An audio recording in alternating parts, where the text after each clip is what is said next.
c'est parti pour le vlog de ma journée type.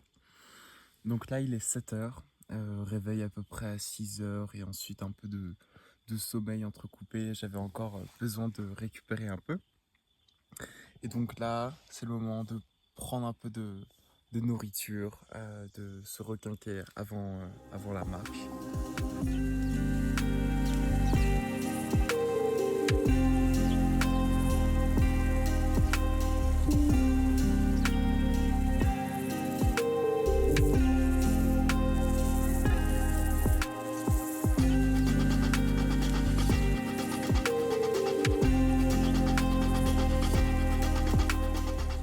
Ça y est, je peux me mettre en marche, tout a été rangé. Je quitte mon petit spot de bivouac qui était très sympa, derrière les barbelés.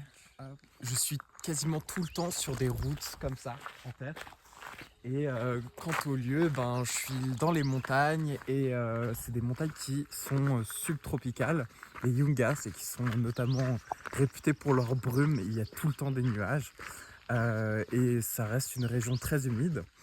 Et donc, c'est très joli au matin et la végétation elle est assez luxuriante avec plein d'animaux tropicaux. Hier, j'ai vu un toucan pour la première fois et 3 mygales sur la route et bien sûr des iguanes qu'on voit passer en traversant la route. Ça, c'est assez souvent. Et puis aussi tout le bruit des oiseaux, des perroquets. Ça, c'est des perroquets. Qui sont verts et qui peuvent avoir sous les ailes des couleurs rouges, jaunes, donc très très jolies.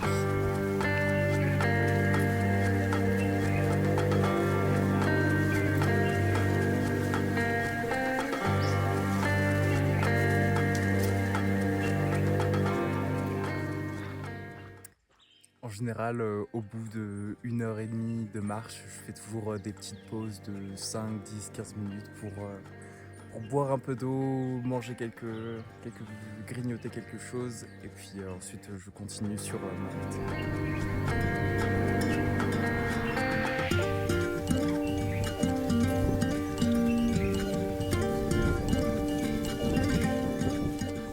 Hop, ça y est, j'arrive dans la ville. El Fuerte, la force. Et ouais, là je vais pouvoir me faire une petite pause où je vais devoir chercher de la nourriture pour les prochains jours. Écrire un peu sur ma journée d'hier que j'ai pas eu le temps d'écrire, sur aujourd'hui, et puis me reposer, éventuellement chercher du wifi. Et puis ça va être très sympa parce que là le coin il est magnifique, entouré de montagnes ennuagées. C'est très très beau.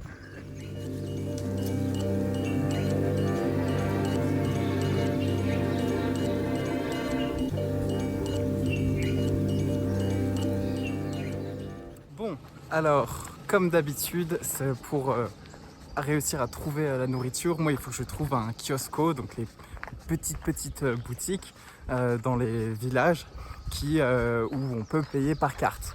Ce qui n'est pas forcément facile. Donc là, j'en ai trouvé un après avoir demandé à 3 autres. Mais ils n'avaient pas de pain.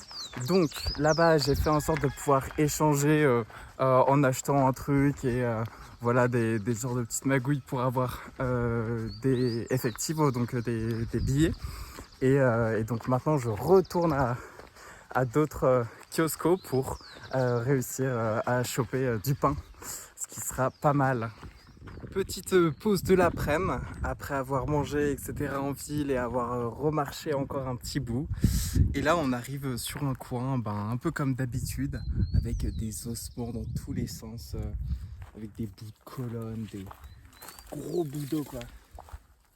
Putain, il est énorme. Ouais.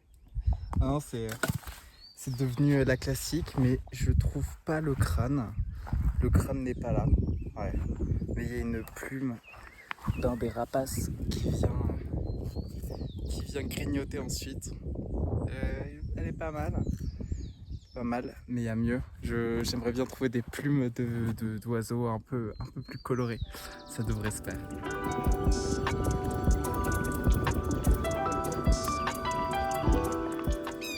moment assez typique dans... Voilà, le Pierre qui me crie dessus. Un moment assez typique dans ma journée, c'est aller chercher de l'eau chez des gens. Donc là dans cette ferme, je descends et puis je vais dire bonjour. Mais aujourd'hui il n'y avait personne. Donc bah, je me suis servi, j'ai trouvé un robinet et puis j'ai pris de l'eau. Et là il y a ces huttes un peu en briques qui sont étonnantes. Je sais pas à quoi ça sert et j'aurais bien aimé demander aux personnes, mais bon, ça sera pour une prochaine fois. Et puis ben là, comme d'habitude, mais des vaches et des vaches en liberté qui, elles, courent toujours devant moi quand j'arrive, et ce qui fait que en fait, je leur fais faire des kilomètres de marche parce que elles ont peur de moi et en fait le chemin, bah, elles le suivent tout droit sans se mettre sur le côté. Donc je me retrouve à accompagner plein de vaches. Ouais, ça c'est typique, typique de mes journées.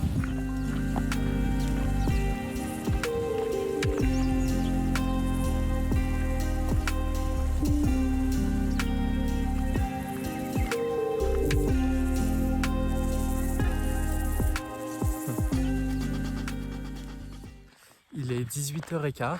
Pour moi, on arrive en fin de journée. Donc là, l'idée, c'est de continuer un peu à marcher en attendant de trouver un joli coin. C'est ce que j'essaye un peu de faire tous les soirs, de trouver un coin qui soit un peu différent que juste un endroit en forêt avec deux arbres qui se trouvent assez facilement.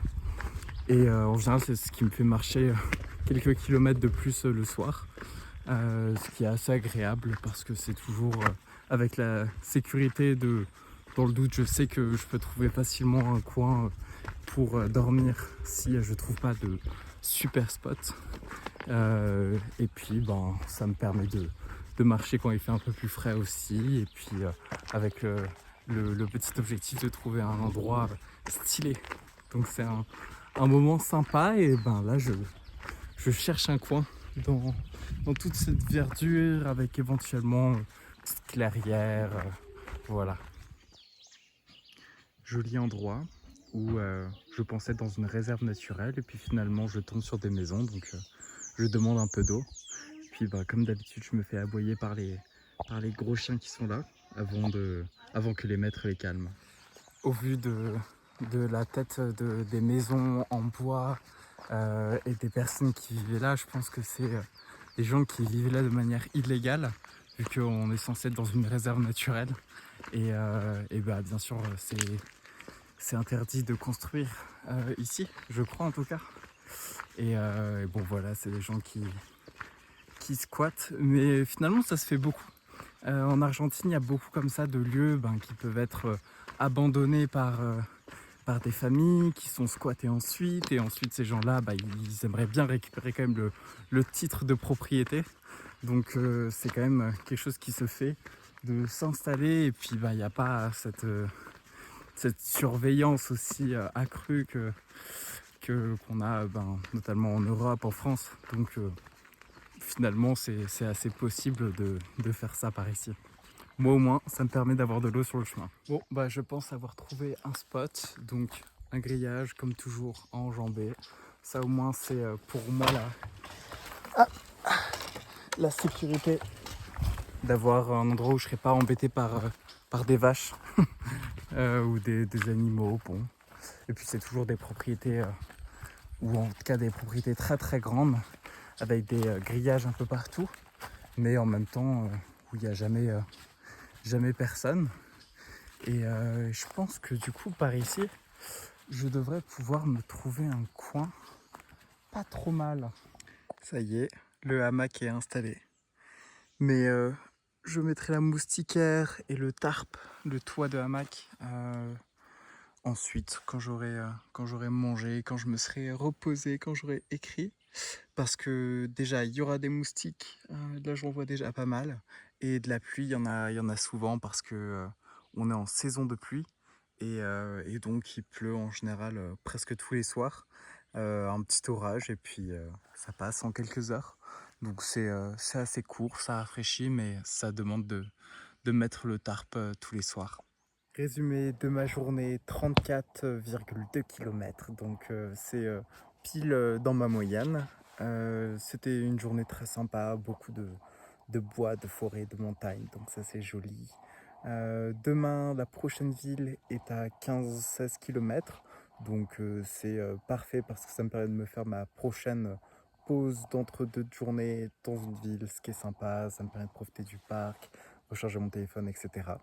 Et puis là, je passe la nuit donc dans cette réserve. Ça va être très chouette avec toujours des lucioles, toujours les quesadas gigas, qui sont des cigales qui sont très très grosses, vraiment des grosses cigales qui ressemblent un peu à des mouches énormes et qu'on entend. Voilà, là ce sifflement, si vous l'entendez, c'est justement ces cigales et ça fait un boucan monstre. Voilà, donc bah, force on a l'habitude, c'est très sympa. Et voilà, ça c'est ma journée type de marche. Encore là, j'étais dans la montagne, que sur des petits chemins. Des fois, c'est plus proche des villes, ça dépend. Donc tout varie toujours, mais chaque jour a son petit lot de nouveautés, d'animaux, de petits détails qui font que la journée est unique en son genre. Et ça me plaît, la marche, c'est très doux comme mode de déplacement, moyennant quelques ampoules et douleurs sur les épaules, des frottements, les pieds. Bon voilà, c'est la vie. Il faut laisser un peu de soi derrière pour avancer.